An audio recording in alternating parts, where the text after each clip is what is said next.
Hey everybody, and welcome back to another Max Velocity weather forecast. And in today's forecast, we'll be breaking down another storm that'll bring multiple days of severe weather across the United States. Additionally, there will be two winter storms to watch for this week. I'll give you the latest breakdown and everything that you need to know in this forecast, but let's first begin with what's happening across the United States today. We'll begin with the Midwest, which is where a low pressure system is actually currently located. This is what brought the huge hailstorms yesterday to the Mississippi Valley. For those down in Arkansas, we saw some storms upwards of 3-inch diameter hail, so very crazy storms yesterday. Luckily today it'll be much quieter with just isolated severe weather in the United States, but we are watching for a winter storm to develop back up into the Midwest today, which will bring some snowfall accumulation to some in the Midwest. Could even see some snow in Chicago as well, so that'll be something to watch for over that direction. But elsewhere, it is going to be fairly dry over the next few days as a ridge begins to develop back over in the western side of the United States,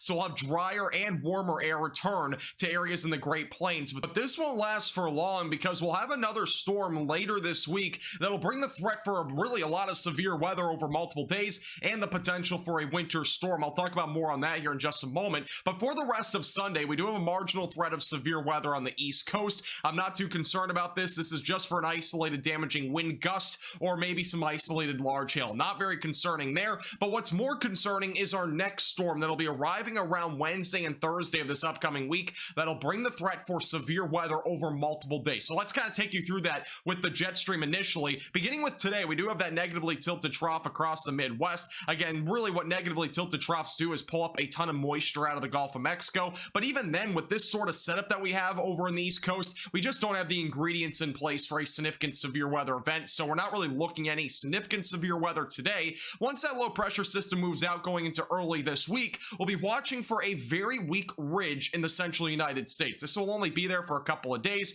It will overall keep areas in the Great Plains drier and warmer, but going into Wednesday and Thursday, that is when severe weather is expected to ramp back up again. We could see severe weather from Tuesday night all the way through Friday or Saturday of this week. There's going to be a long stretch of days that we could see severe weather. It'll begin very gradual with just marginal threats of severe weather, then it'll start to ramp up as we get closer to Thursday and Friday. So beginning with Wednesday night to Thursday, we'll have a negatively tilted trough again build into the Great Plains. And again, what this does is bring a ton of moisture out of the Gulf of Mexico and surges it up to the north, which will increase the risk for severe weather. Once we get into Friday into Saturday, that low pressure system will move off to the east and the jet stream will become fairly strong. We'll have strong upper level winds, which will help to increase these severe storms from lasting longer. So that's obviously a big concern, especially as we go into Thursday and Friday. Now let me show you what that looks like on the future radar. Beginning with today, we're going to be watching for that little winter storm back up in the Midwest that could actually dump upwards of a foot of snow in some areas back over in western Wisconsin. Severe weather will remain very isolated on the East Coast. Once we go into Monday into Tuesday, again, things become fairly dry, but look at this Tuesday night. We actually could see some severe weather breakout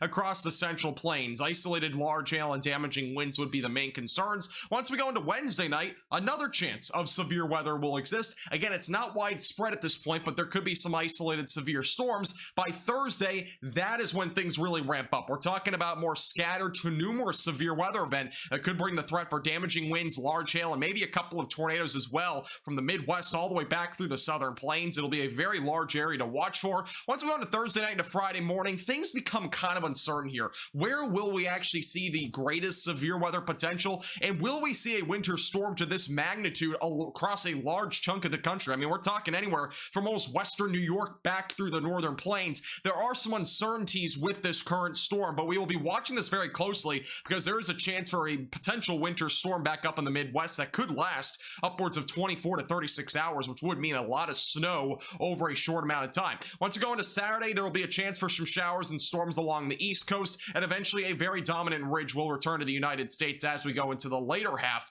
of the weekend. Some nicer weather will return, but severe weather is definitely going to start to ramp up across the United States. Now let's talk about who will actually see severe weather over this upcoming week. We'll begin with Tuesday because that is when the humidity will start to pull out of the Gulf of Mexico with strong southerly winds, and we'll eventually have a small little setup for some isolated severe weather across some areas in the central and southern plains. Dew points into the 50s will be supportive enough for some isolated supercells. We're not talking about widespread severe weather by any means Tuesday night. Once we go into Wednesday night, things become a bit more organized, we get some more humidity here across the central and southern plains, that could lead to a slightly higher severe weather potential, maybe a slight risk at tops, I would say, across the central and southern plains. Now, once we go into Thursday, that is when I would not rule out an enhanced risk of severe weather across maybe Missouri and Arkansas. Pretty similar area to what we just saw yesterday, because we'll have a lot of humidity across this area. Look how high these dew points go. They go into the low 60s as far north as areas into the Midwest. So we're watching a pretty large area for the potential for severe weather. It does become more isolated the further north you go, just because the setup will not be nearly as primed. I would expect the greatest severe weather potential, for right now at least, across the United States on Thursday to probably be in this circle here. So like northeast Texas back through southern Missouri. Once we go into Friday, that is when severe weather will likely start to really diminish. I would expect maybe a marginal threat along the East Coast, similar to what we're seeing today, back over in areas from New York back through Florida. So that would be the only threat there. But overall, very low chance of severe weather Friday. Thursday does seem to be the main day. Now, with instability values, it's pretty important to look at the instability. This is what helps to fuel severe thunderstorms, and instability will actually be quite high Tuesday night. We don't have a whole lot of humidity, but there will be a lot of instability. So any storms that are able to fire off, they'll definitely be able to produce some large hail and damaging winds. Once we go into Wednesday night, more instability grows. We're talking about values upwards of 2,000 joules per kilogram. That is plenty for some severe weather. And then heading into Thursday, that is when the threat of severe weather will ramp up. We'll have instability values upwards of 2,000 to 2,500 joules per kilogram, which again is a lot for severe weather to occur. So I'm really more concerned right now about Arkansas right now on Thursday. But again, things can change between now and then, so just keep that in mind. We'll keep you posted with the latest details. The Storm Prediction Center at this point has issued one slight risk of severe weather for Thursday. That is primarily for southern Missouri, back through a very small quadrant of northeast Texas. This is again the more concerning region on Thursday, and really for the entire week in terms of severe weather.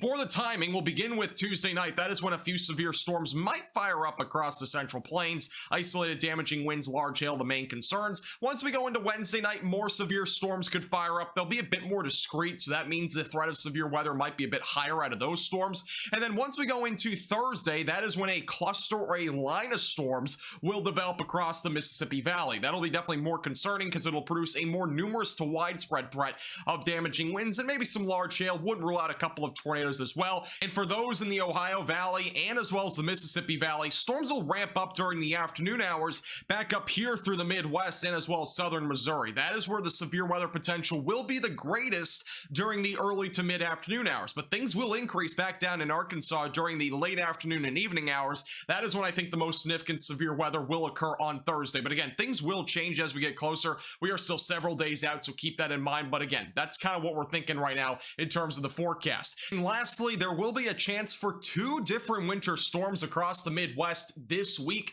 one of which begins tonight. There will be some heavier snow overnight tonight. Right now, it's more of light to moderate snow, but once we get into the overnight hours, heavier snow possible across western Wisconsin, and eventually going into tomorrow, snow will continue much lighter by tomorrow afternoon, but we could see some areas get upwards of wouldn't even rule out maybe 1.5 feet of snow. Now, overall, the heaviest of the snowfall will be in western Wisconsin, back through areas near Chicago and along the Great Lakes. You'll be lucky to get an inch of snow at this point. Chicago, though, I know a lot of you that live in Chicago are like, are we going to see any snow? Maybe a coating if you're lucky. I don't expect much more beyond that. And then our next storm later this week, I'm honestly not very confident that we'll see snow in the Midwest yet because we are just so far out, but there is a chance for some snowfall across areas, maybe in the Midwest, northern plains, but this could be much further to the north than what it shows right now. So just keep that in mind, but there is definitely going to be a chance of maybe some snow in the Midwest as we go into Thursday or Friday of this upcoming week. Way too early snowfall accumulation potential, maybe somewhere around a foot of snow at the maximum, but at this point, again, we are way too far out, but stay tuned. If anything does change, we'll keep you posted, but again, just keep this in the back of your head. No reason to get too excited about this quite yet. Make sure to like the video and subscribe if you've not already. This forecast is brought to you by Platinum Contracting.